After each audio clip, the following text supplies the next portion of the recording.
Billy Napier sat down with our very own Jesse Simonton from On3, and the Florida head coach said his team is light years ahead of where they were a season ago in regards to the fundamentals and execution standpoint. Now, anytime you see the Gators head coach saying, hey, we're light years ahead of where we were a season ago, I mean, we're less than 100 days away from the season. We're getting slowly out of that spring into summer mode. Like, it's hard not to get juiced about that. It's hard to not get excited about that. So I understand a lot of Florida Gator fans seeing this and being amped up. Heck, I'm looking at this. I'm amped up too for Billy Napier. I'm amped up for his program. I think there's more to that statement than what meets the eye, so we'll unpack that a little bit. But if you haven't yet gone and checked out that article by Jesse on on3.com, would very much encourage you to do so. Phenomenal article, phenomenal conversation. Billy Napier was very insightful and had a lot of great things to say, and Jesse is one of the best in the business. So go and check that out if you haven't already. But when we talk about Florida being light years better from a fundamentals and execution standpoint, that's really important. You say, JD, of course, the fundamentals. Fundamentals are important. Execution, that's really important because that's how you get a play started. It's how you do anything. Yes, I'm with you. I'm on the same page as you. Take it a step further. That's going to be the ultimate hinge point for Florida. What do I mean by that? Look at how Florida played last year. You would go into games, and for me, one of the major questions was every single week, which AR are we going to get this week? Because we all know AR could play at a 10 out of 10 that week, and that might just be the difference in the game. That's going to give you a chance in every single game because he is as special as they get when it comes to the quarterback position. You saw it against Utah. Put on the cape, went bananas, and that was how you won the game that day. Against Tennessee, they gave Tennessee all they could handle. And to be real with you, we saw Florida the rest of the way. We saw Tennessee the rest of the way. Florida had no business playing the way they did against Tennessee that day, but AR got in his Duffy and kept Florida in that game. That was kind of the great equalizer for you at times when he was on last year. But now you look to this coming season, that's not going to be the same formula because the defense last year gave up somewhere around 30 a game, and the offense was great one week. They were not great the next. That's not going to be this year's formula. This year, it's going to be complementary football. That's not boring. That's not fun to put on a T-shirt. That's not fun to read as a headline on a magazine, but that's going to be the reality for Florida. It's going to be defense. We got more depth. We got the new man calling the shots on the defensive side of the ball with Austin Armstrong as the new DC. Hold your water. Hold your water. Keep them under 30. Let's hold them to like 27 points a game, 25 points a game. Then we can really kind of start to make some magic here. Offense, your assignment, don't lose the ball game for us. Keep that machine churning. I'm assuming Graham Mertz is going to start at quarterback, even though they're going to battle that out the rest of the way. I'm assuming you brought Graham Mertz there for a reason, the Wisconsin transfer. So offense, like I just said, keep that machine on pace.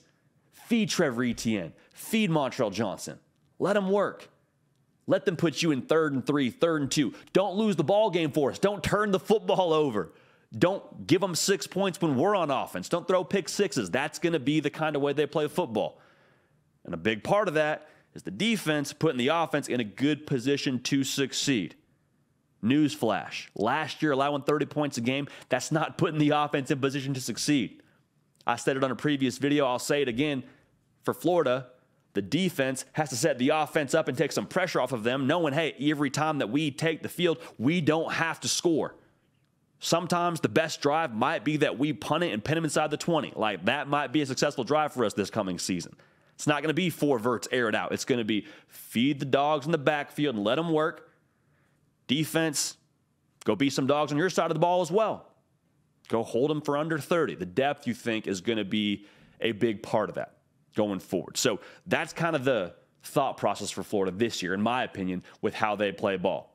And the reason why we go back to the fundamental and execution side of this, those are the 2 building blocks.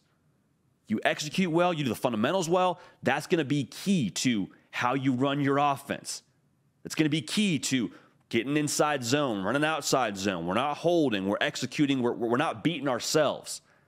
That's the big thing for Florida. That's why I look at fundamentals and execution. If you're on your P's and Q's fundamentally and from an execution standpoint, you're going to keep from beating yourselves on the offensive and defensive side of the football. And that's going to be key for Florida without the enormously talented AR this coming season.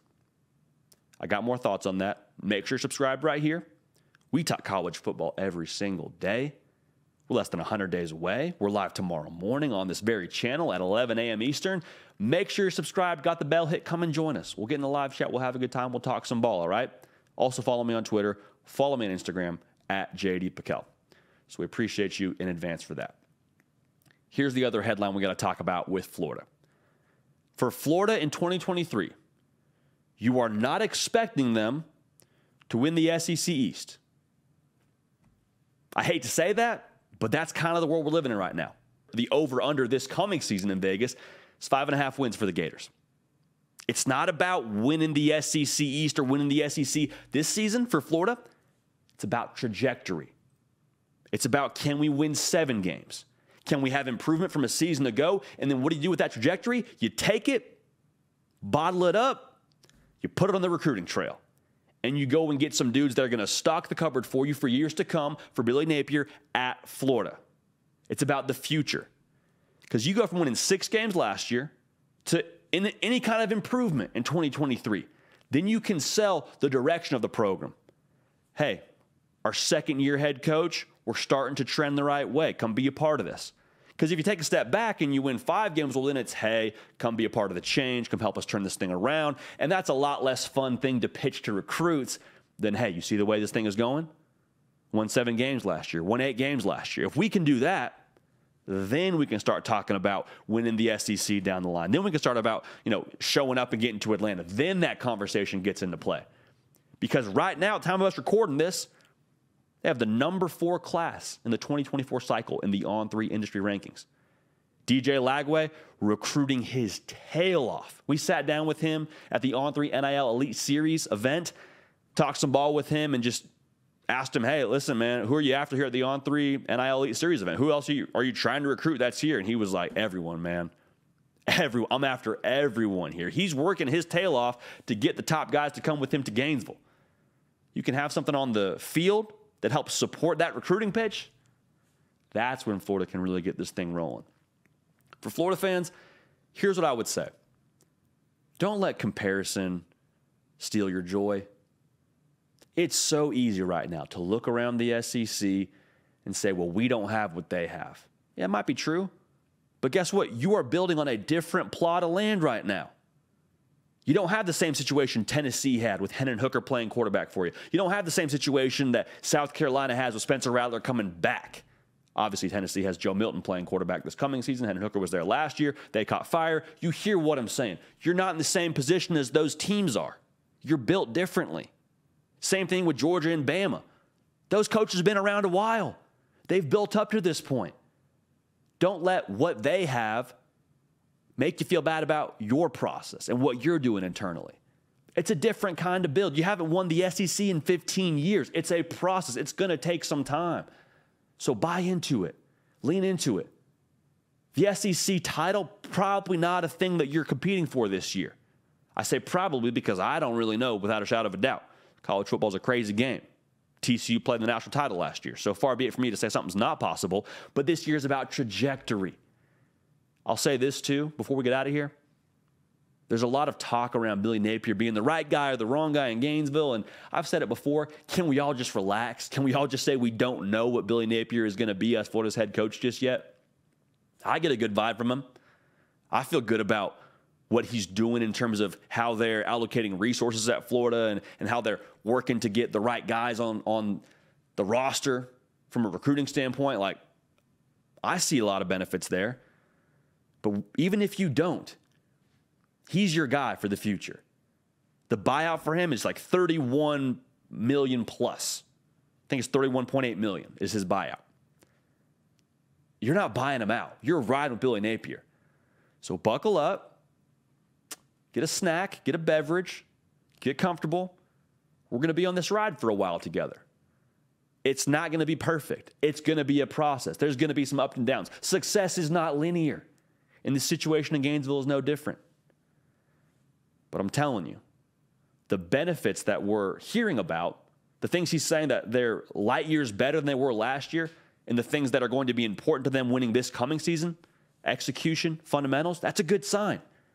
They got to do it on the field, but be encouraged by that. That's how they win football games in 2023. And 2023 is about setting up the trajectory for the Billy Napier regime. I'm excited to watch it. Make sure you're subscribed right here. We're going to see y'all tomorrow morning, all right? 11 a.m. Eastern. Come right back here. We'll talk some ball. We'll get in the live chat. We'll hear from y'all, answer some questions, give our thoughts on some of y'all's takes. Be a real good time. Follow me on Twitter. Follow me on Instagram at JDPakel. Listen, we love y'all. We appreciate y'all. We're going to keep this party rolling, and we will see y'all next time. Hey, y'all. Thanks so much for watching. Subscribe to the channel here to make sure you don't miss an episode of The Hard Count. Also, be sure to check out other videos on the On3 YouTube channel.